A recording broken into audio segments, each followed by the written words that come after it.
I was born and raised in a very small town in East Texas, deep in the piney woods. I had a very strange and bewildered mother.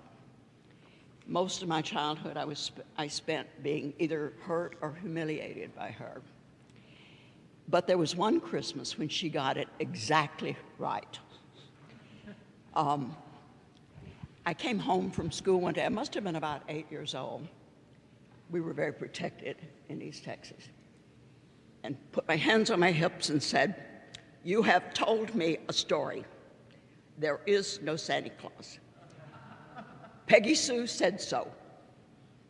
And she said, "Well, if you promise not to tell your little sister, this year you can be Santa." So we went shopping, and I found a very pretty little baby doll, a baby buggy, some coloring books. She was about 4, I think, at the time.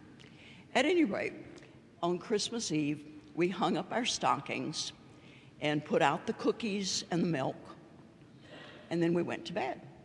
When my sister fell asleep, my mother came and got me up, and I went into the living room and took the stockings down, and I put in each stocking, mine and hers, an orange, an apple, some walnuts, and a couple peppermint sticks. You probably had stockings kind of like that if you're my age. In East Texas, we didn't get good apples, so apples were a very special treat. But anyway, then I put out her gifts and ate a bite of the cookie and drank part of the milk. Then I went to bed and I said, "Dang, I have really done it now."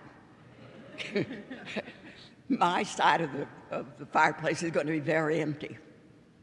But I got up the next morning, and there was a new little party dress and a birthstone ring and a couple of other small things and a little tiny doll that was very pretty. And I was very pleased. But watching my sister's joy in getting her gifts made me realize that it's probably the first time in my life I really realized that giving things is absolutely wonderful, especially when people don't know who gave them. And it was just a delight to watch. I really enjoyed that.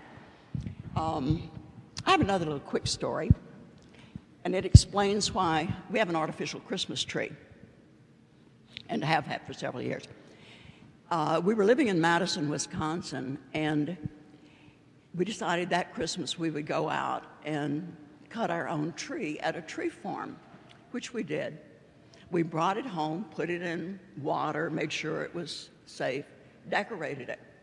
The first night we had it home, I woke up in the middle of the night to a scream that was blood-curdling, absolutely blood-curdling.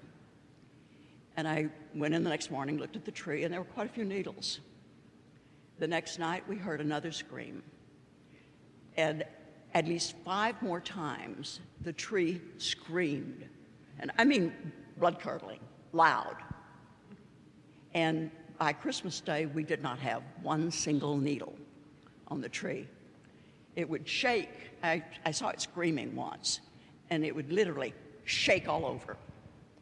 And I was pretty sure I had cut down the spirit of Christmas. And so we have artificial trees now. I have since read that that's a phenomenon of the sap not returning. But it certainly scared me to death. But anyway, I have a quote that I found that I really like, that I'd like to read you. God's spirit is a burning wick the world cannot blow out. Light of all creation, scatter the darkness. Thank you.